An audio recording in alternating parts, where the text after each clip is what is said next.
amigos, ¿qué tal? Bienvenidos una vez más a la cápsula semanal de economía, donde en esta ocasión estaremos hablando de una encuesta muy interesante que presenta el INEGI, el Instituto Nacional de Estadística y Geografía, donde lleva a cabo un monitoreo de los ingresos de las familias a lo largo del país y también hace un registro del gasto, ¿no? En qué están gastando ellos.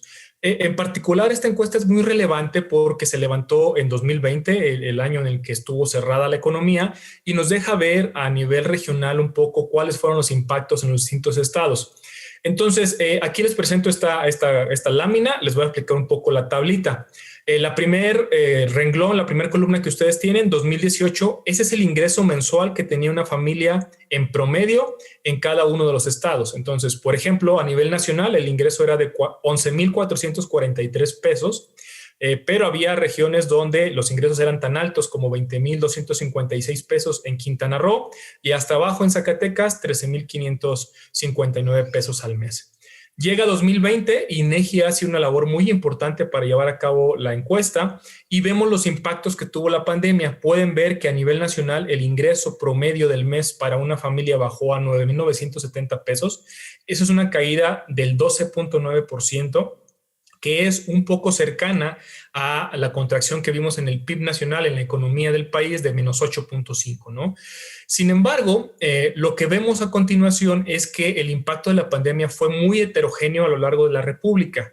Clasificamos 3 regiones. En rojo son aquellos estados que cayeron 10% o más en su ingreso mensual las familias. Lo tienen ustedes en la columna que dice variación.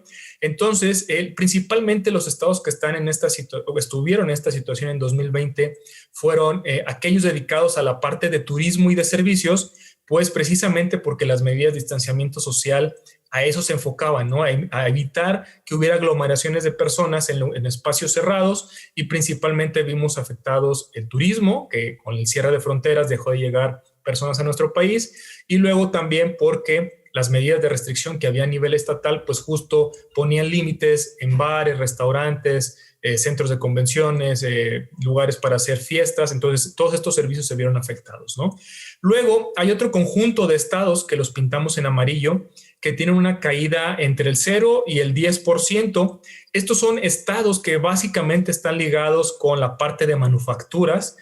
Principalmente son los estados del Bajío y del norte, que le dan salida a todas las exportaciones hacia los Estados Unidos. Estos estados se vieron muy perjudicados al inicio porque las actividades industriales cayeron 30% durante abril. Si recuerdan, se cerraron las fronteras y vimos que la producción, por ejemplo, de automóviles no se enviaba a otros países, ¿no? Por darles un ejemplo. Pero también vimos que este sector, el manufacturero, fue el que se recuperó más rápido debido a que Estados Unidos estaba aplicando estímulos fiscales, les daba cheques a las familias para que pudieran comprar.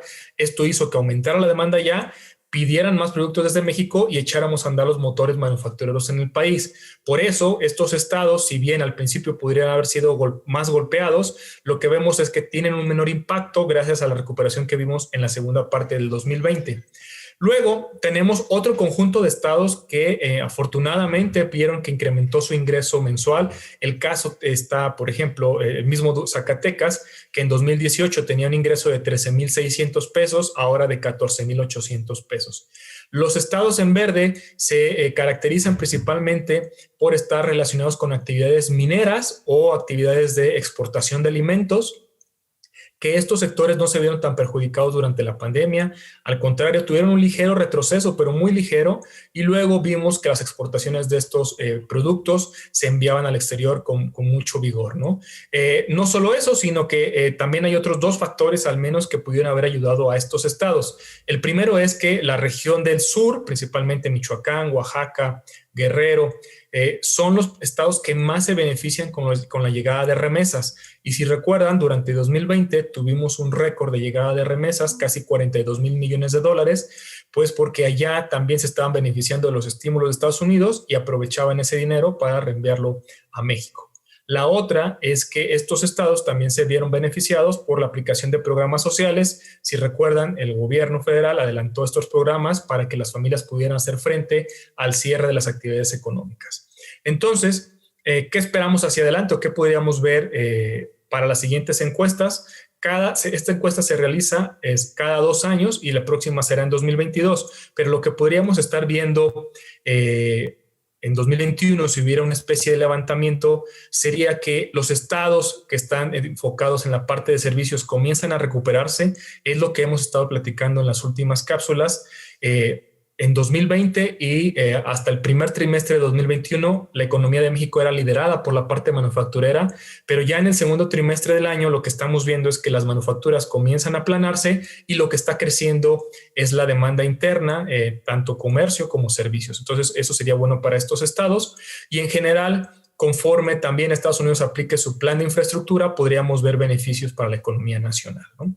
Entonces, ya platicaremos en otras cápsulas sobre los pronósticos económicos para el cierre de año, después de tanta volatilidad de inflación y movimientos en tasas de cambio, pero lo estaremos explicando la siguiente semana. No se olviden de consultar nuestros reportes de Inversiones AM. Si no lo reciben, por favor, pídenlo a su asesor. Muchas gracias y nos estamos viendo.